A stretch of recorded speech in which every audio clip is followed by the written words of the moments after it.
প্রিয় সাংবাদিক বন্ধুগণ, আপনারা দেখতে পাচ্ছেন যে এখানে বাংলাদেশ জামাত ইসলামের নেতৃবৃন্দ রয়েছেন এবং একই সাথে আমরা লেবার পার্টির নেতৃবৃন্দকে দেখতে পাচ্ছি। জানেন যে বিগত 17টি বছর সরকার মানবতা বিরোধী অপরাধ করেছে।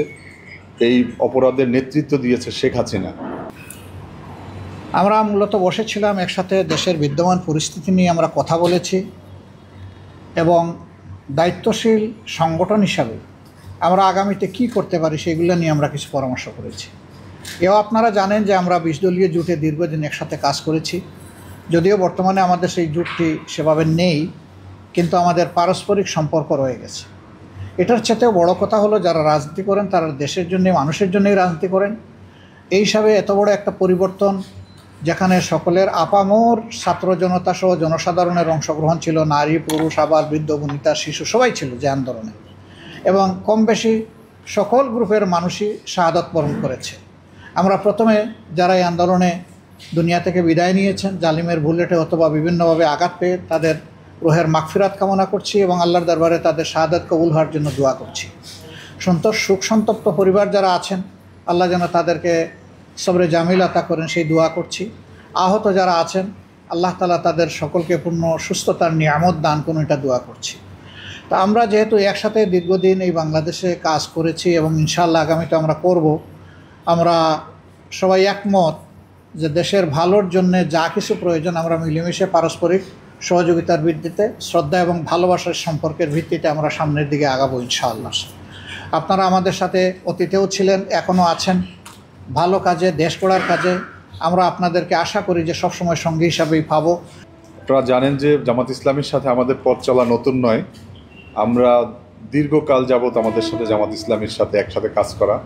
লেবার পার্টির প্রতিষ্ঠাতা মৌলানা আব্দুল মতিনও জামাত ইসলামীর সাথে কাজ করেছেন। আমরা বাংলাদেশের বৃহত্তর ইসলামী আন্দোলনের সংগঠন হিসাবে জামাত ইসলামীর পথ চলায় আমরা মনে করি যে বাংলাদেশ সংখ্যাগরিষ্ঠ মুসলমানের দেশ হিসাবে এখানে একটি ইসলামী সমাজ প্রতিষ্ঠার জন্য জামাত ইসলামীর অবদান অনস্বীকার্য। বিগত সরকার জামাত ইসলামীর উপরে বুলডোজার চালিয়েছে। জামাত ইসলামীর শীর্ষ নেতাদেরকে একে একে ফাঁসি দিয়েছে, বিচারের নামে অবিচার করেছে, যুদ্ধ অপরাধের নাম তুলে মানবতা বিরোধী অপরাধের কথা বলে, যাদের নামে ন্যূনতম একটা জিডি পর্যন্ত ছিল না মুক্তিযুদ্ধের পরে, তাদেরকে লাইন ধরে ফাঁসি দিয়েছে।